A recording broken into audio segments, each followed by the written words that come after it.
সেটাই আমরা আজকে সবাই ইউনানিমাসলি সেটাই ডিসাইড করেছি।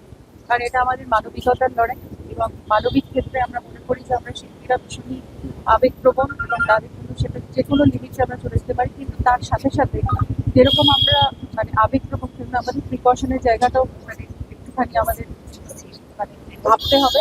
এবং সেই জন্যই আমরা বলে আজকে সবাই ঐক্যবদ্ধ হয়ে সেই জায়গাটায় লড়াই করার জন্য নেমেছি, যেখানে আমাদের জীবনের একটা মানে জীবনের সংগ্রামের জায়গায় আমরা চলে এসেছি, যেখানে আমরা জানতে পারছি যে আমাদের জীবন ইজ অ্যাট স্টেক। আজকে আমাদের রাহুল যেভাবে ছেড়ে চলে গেল সেটা কখনোই কাম্য নয়, এবং আমরা শেষ অব্দি লড়বো, শেষ অব্দি জানতে চাইবো যে কেন রাহুল এভাবে আমাদের ছেড়ে চলে গেল। রাহুল আমাদের কাছে একটা এক্সাম্পল সৃষ্টি করে দিয়ে গেল, আমাদের সবাইকে এক করে দিয়ে গেছে, যেখানে একটা প্রশ্নও তুলে গেছে যে সত্যি কি আমরা সিকিউর না সিকিউর না।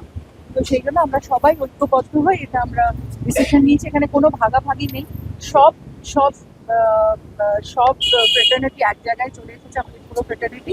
সেই জন্য সেখানে সবাই আমরা ঐক্যবদ্ধ হয়ে লড়বো। লড়ে আমরা এইটাই ডিসিশন নিয়েছি যে মঙ্গলবার থেকে আমরা কর্মবিরতিতে যাচ্ছি। কর্মবিরতিতে এভাবেই আমরা দেখবো, যতক্ষণ না আমাদের এটার ডিসিশন হবে ততক্ষণ আমরা এইভাবে